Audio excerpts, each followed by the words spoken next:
Luke Nichols from Outdoor Boys has turned not dying into an art form, especially when it comes to deep snow survival and Alaskan bushcraft. Here's a breakdown of the essential survival hacks and techniques he frequently uses. Number 1. The hot gravel bed. The process: build a long fire over a patch of sand or gravel for several hours. Once the ground is baking hot, shovel the coals away and bury the area in a layer of dry sand or gravel. You want to make sure you use dry sand or dry gravel. If it's wet, it'll just turn it into a steam bath and put the coals out. You want to make really sure you don't have any live coals that aren't covered in gravel. Otherwise, you'll find out really quick when you lay down. If you do it at night, it's a lot easier to tell because they'll glow orange in the dark. Got steam from the wet gravel coming on up. Oh, that's nice.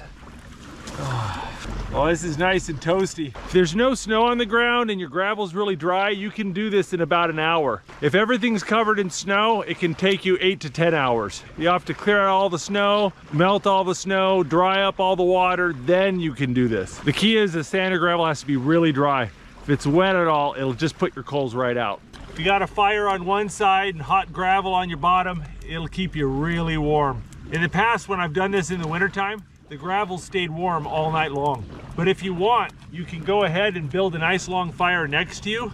And if you wake up in the night cold, then you can just go and move that fire over, throw some gravel on it, and sleep over there. And you can kind of switch back and forth. Number 2. Fire and fuel management. Luke's fire starting is legendary because he prepares for the worst-case scenario. He never stops gathering wood once the fire is lit. So just get yourself a little metal box, then get yourself a piece of linen. I find old dress shirts work really well. I've got a lot of them laying around since I don't practice law anymore. Now seal that up tight. If you got some hot coals from a campfire, you can put the box right on that and it works really well. You want to see lots of smoke coming out of the box. That means the cloth is charring. Oh yeah, that looks good. When it's perfect, it should break apart really easy, but you don't want it so done that it turns to dust. Put a little char cloth right there. See that little ember? Put that char cloth in there. Woo! And there you go, fire. Woo! Ah.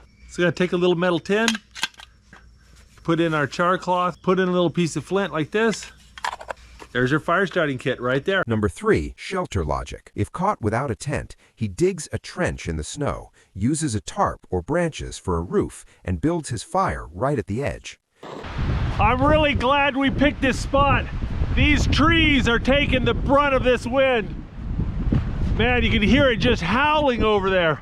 Apparently last night around 1 a.m. there was 90-mile-per-hour winds, and it's been pumping between 20 to 30-mile-per-hour winds just a few hundred yards up the side of the valley. It's been really nasty, but we're down here in this little gully, and it's just every once in a while we get a crazy gust of wind comes ripping through. But you can go and you can see the trees up on the side of the mountain are just ripping and moving back and forth. So Becca's been texting me trying to make sure that we're okay, and luckily I've got this little Garmin InReach Mini, so I've been able to text her back and say, no, we're fine, we're fine. Yeah.